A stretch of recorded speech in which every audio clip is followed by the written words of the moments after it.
हमारे प्रधानमंत्री जाते हैं जापान तो सर पर भगवान बुद्ध की मूर्ति रखकर जाते हैं। मैं बुद्ध देश से आया हूं, मुझे बुद्ध मंदिर दिखाओ, हिरोशिमा नागासाकी का सबसे पुराना बुद्ध धर्म दिखाओ।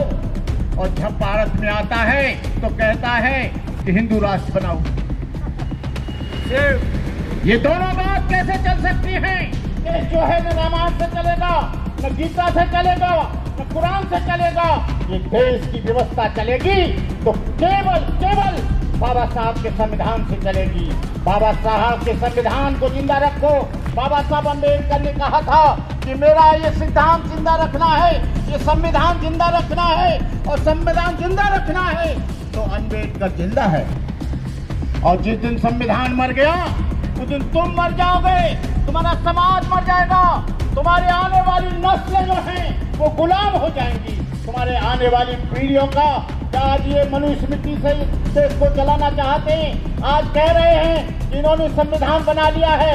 हमने भी टाल ठोक कर कह दिया है कि देश तुम्हारी बाप की बपोती जागीरदारी नहीं है। हम किसी भी हालत में मनुस्मृति को लागू नहीं होने देंगे, चाहे हमें प्राणों की बाजी लगानी पड़े, चाहे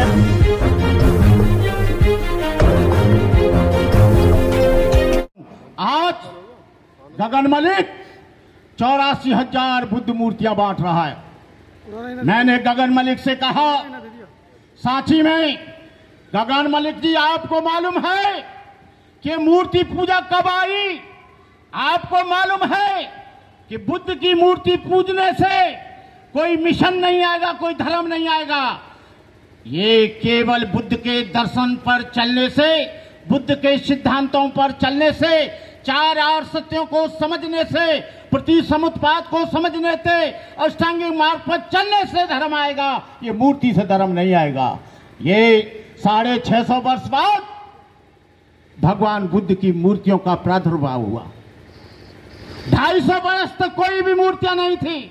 जहां जहां अशोक के स्तंभ देख लीजिए, 84,000 बौद्ध स्तूप देख लीजिए। स्तूप तो उन्होंने खड़े करे, लेकिन उन स्तूपों पर भगवान बुद्ध की वाणी, भगवान बुद्ध का धर्म, भगवान बुद्ध का सिद्धांत, भगवान बुद्ध की आइडियोलॉजी, भगवान बुद्ध का कॉन्सेप्ट था उस पर। लेकिन फर्स्ट सेंचुरी में जब कनिष्क पीरियड आया, कुषाण कालीन पीरियड आया, गुप्ता पीरियड आया, सबसे पहली मूर्ति आपको बता दूं वो जो है मथुरा में बनी, यशदिन नाम के भिक्षु ने बनाई। शौक मगोरा में सबसे सुंदर मूर्ति मिली। वहां के स्थान को देख लीजिए।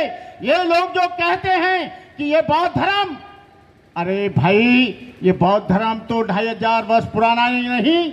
जब ये हमारे प्रधानमंत्री जाते हैं जापान तो सर पर भगवान बुद्ध की मूर्ति रखकर जाते हैं। मैं बुद्ध देश से आया हूं, मुझे बुद्ध मंदिर दिखाओ, हिरोशिमा नागासाकी का सबसे पुराना बुद्ध धर्म दिखाओ। और जब भारत में आता है तो कहता है कि हिंदू राष्ट्र बनाओ। ये दोनों बात कैसे चल सकती हैं? एक प्रधानमंत्री तुम्हारे सामने, पार्लियामेंट के सामने देश का पवित्र ग्रंथ जलाया जाता है और आप कुछ भी नहीं बोलते हैं।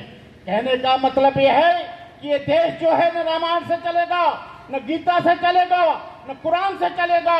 ये देश की व्यवस्था चलेगी तो केवल बाबा साहब के संविधान से चलेगी। बाबा साहब के संविधान को जिंदा रखो।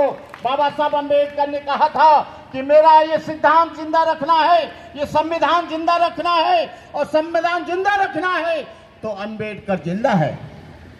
और जिस दिन संविधान मर गया उस दिन तुम मर जाओगे, तुम्हारा समाज मर जाएगा, तुम्हारे आने वाली नस्लें जो हैं वो गुलाम हो जाएंगी। तुम्हारे आने वाली पीढ़ियों का आज ये मनुस्मृति से इस देश को चलाना चाहते हैं, आज कह रहे हैं कि इन्होंने संविधान बना लिया है। हमने भी टाल ठोक कर कह दिया है कि देश तुम्हारी बाप की बपोती जागीरदारी नहीं है। हम किसी भी हालत में मनुस्मृति को लागू नहीं होने देंगे, चाहे हमें प्राणों की बाजी लगानी पड़े, चाहे अपने जीवन की आहुति देने पड़े। लेकिन हम तुमको किसी भी हालत में इस देश में मनुस्मृति और नया संविधान नहीं लागू देने देंगे।